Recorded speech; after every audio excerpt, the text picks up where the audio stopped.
Hello, I'm Mohsen Jamal and you watch Afghan News. At least 11 insurgents have been killed by Afghan National Police and NATO-led ISAF forces during 3 joint operations across the country, the Interior Ministry said. In a statement on Tuesday, the ministry added that the operations were conducted on Sunday and Monday in the surrounding areas of Kabul, Baghlan and Ghazni provinces. It said that 11 insurgents were detained in the operations. Taliban militants have not commented on the statement yet. The Afghan leader's office sought Monday to distance him from his controversial remarks in a weekend television interview in which he asserted that Afghanistan would side with Pakistan in a hypothetical war against the United States. The presidential palace said Karzai's comments to Pakistan's GOTV aired Saturday had been misinterpreted. The remarks came toward the end of a lengthy interview in which the Afghan leader repeatedly urged Pakistan to move against Islamic militants who take refuge on its soil, according to a transcript released by Karzai's office. A spokesman for Karzai, Siamak Hirawi, said the president had not intended any slight to the Western governments that have spent billions of dollars shoring up the Afghan administration during the 10-year war. Hirawi added that the president had been trying to express solidarity with Pakistan for having taken in millions of Afghan refugees during decades of war and the rule of the Taliban movement. Rescue teams are striving to reach many people believed to be trapped under rubble following an earthquake in eastern Turkey that killed at least 279 people and injured at least 1,300 others. Authorities said on Monday that the death toll may not rise as high as initially feared, as several people were pulled out alive from collapsed buildings. They added that 970 buildings collapsed in 2 cities in Van province as a consequence of Sunday afternoon's 7.2 magnitude quake. Turkey has mobilized some 1,275 search and rescue teams from 38 cities, as well as 145 ambulances to speed to the aid of the victims. Many people spent the night outdoors after the quake, which also caused widespread electricity outages, huddling around fires for warmth and near freezing temperatures. A second day of closely watched talks between the U.S. and North Korea is due to begin in the Swiss city of Geneva, with the most senior U.S. envoy reporting some progress in narrowing differences over Pyongyang's nuclear program. This comes as Kim Jong-il, the leader of North Korea, separately discussed a return to nuclear talks with Lee Kik-yong, the Chinese vice premier, who traveled to Pyongyang on Monday. According to Chinese state media, Kim told Lee, the man likely to succeed Wen Jiabao as premier, that a moribund 2005 deal should be the basis for fresh talks about Pyongyang's nuclear program, reports said on Tuesday. Kim said Pyongyang hopes the 6-party talks about the nuclear issue on the Korean peninsula should be restored as soon as possible. Although the North formally quit the 6-party forum in April 2009, it has since repeatedly said it wants to come back, but the United States and South Korea insist the North must immediately halt its uranium enrichment program as a precursor to restore regional talks that offer economic aid in return for denuclearization.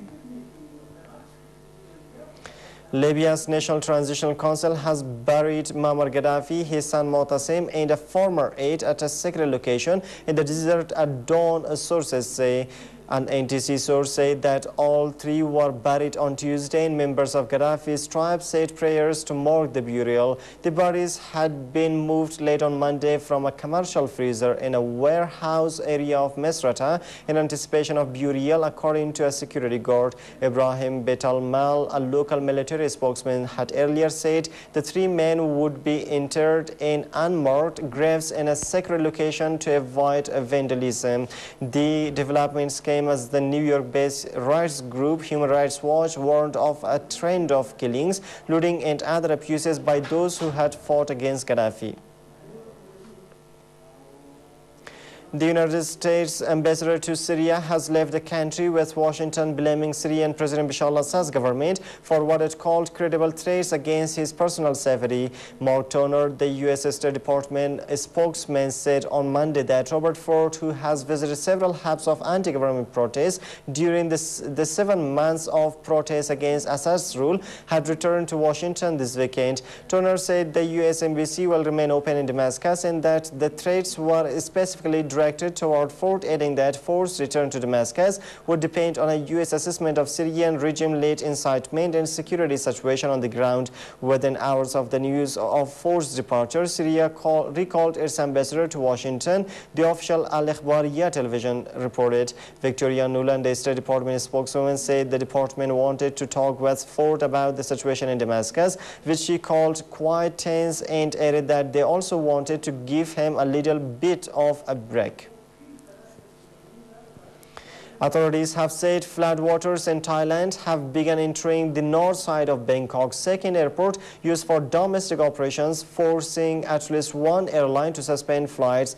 Patty Sarasin, Nok Air COO, said on Tuesday his budget airline was halting operations until November 1st at Dong Muang Airport. A spokesman at Dong Muang confirmed water had entered a northern section of the airport, which also houses the government's flood crisis center, but he said runways were not affected and other flights are operating normally. In another decision after a cabinet meeting, Champhol Selpa Arka, the Minister of Tourism, declared October 27 to 31st to be a special holiday in 21 provinces of the country, including Bangkok. Thailand's worst flooding in 5 decades has killed at least 356 people and affected nearly 2.5 million.